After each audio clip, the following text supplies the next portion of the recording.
నమ్మక ద్రోహం అనేది మనల్ని చాలా వేధిస్తూ ఉంటుందండి.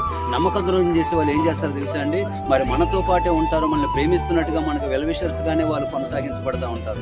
అదును చూసి మరి మనల్ని దెబ్బ కొట్టడానికి వాళ్ళు ప్రయత్నం చేసినప్పుడు మరి మనసు చాలా బాధతో మరి బాధ గురవుతుందని నేను అందరూ కూడా తెలియపరుస్తున్నానండి. మరి పరిశుద్ధ బైబిల్ గ్రంథంలో యేసుక్రీస్తు ప్రభువారిని కూడా యూదా ఇస్కరియోతు మరి నమ్మించి తన స్నేహితుడిగా ఉండి యేసు ప్రభువారిని ప్రధాన యాజకుడికి 30 వెండి నాణాలకి అమ్మేసినట్లుగా ప్రభు యొక్క లేఖనాలు మనందరితో కూడా మాట్లాడుతూ వస్తున్నాయి. సంగమా, మీరు అందరూ కూడా ఆలకించాలి.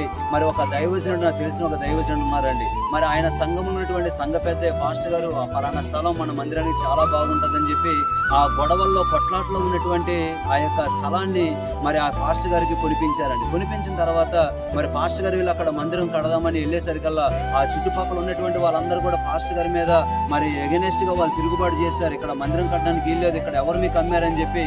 అది చాలా గొడవలు ఉన్నటువంటి స్థలం అండి. మరి అలాంటి స్థలాన్ని అమ్మేసినప్పుడు ఆ దైవజనుడు వచ్చి ఎంతగానో నా దగ్గర బాధని వ్యక్తపరుస్తూ ఉన్నాడు. పాస్టర్ గారు చూడండి, నేను ఎంతో నమ్మి అతను డబ్బులు ఇస్తే మంచి స్థలం చూడమని చెప్తే మరి అలాగా గొడవల్లో ఉన్నటువంటి స్థలాన్ని మరి దాంట్లోనే రోడ్డుకి ఉంటదంట, ఆ పక్క నుంచి రోడ్డు వేస్తారంట, ఆ పక్క నుంచి కాలువలు ఉన్నాయి, ఇవన్నీ కూడా మరి అలాంటి గొడవల్లో ఉన్నటువంటి స్థలాన్ని అమ్మి పెట్టారని చాలా బాధపడ్డారండి. మరి నేను కూడా నా సేవ జీవితంలో మరి ఒక కుటుంబాన్ని అయితే నేను చాలా ప్రేమించాను. ప్రేమించిన తర్వాత వాళ్ళు కూడా మనతో ఎంతో క్లోజ్ గా ఉన్నట్టుగా ఉండేవాళ్ళు.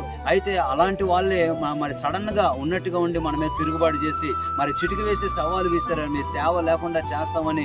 మరి ఇంటింటికి వెళ్ళి పాస్టర్ గారు మంచి వాళ్ళు కాదు, ఆ సంఘానికి వెళ్ళొద్దని చెప్పి మరి అందరి యొక్క గృహాలు తిరిగి చెప్పినప్పుడు నిజంగా నమ్మక ద్రోహాన్ని బట్టి అయితే నేను ఎంతగానో బాధపడి ఒక 3 రోజులు కూడా భోజనం చేయనటువంటి పరిస్థితులకు వెళ్ళిపోయాను, డిప్రెషన్లోకి వెళ్ళిపోయానండి. అసలు సేవ ఎటు వెళ్తుంది, ఏం జరుగుతుందని కూడా మరి చాలా దిగులుతో వేదన గురయ్యానని మీ అందరూ కూడా తెలియపరుస్తున్నాను. కనుక నమ్మక ద్రోహం అనేది మనం ఎవరు కూడా చేయకూడదండి. మనం నమ్మినటువంటి వారి కోసం అవసరమైతే మన ప్రాణాన్ని పెట్టాలి తప్ప మరి ఎవరిని కూడా నమ్మించి మోసం చేయడం, నమ్మించి వాళ్ళని దెబ్బ కొట్టడం అనేది అది మనకి ఎంత మాత్రం కూడా మంచిది కాదని ప్రేమతో మనవి చేస్తూ ఉన్నాను.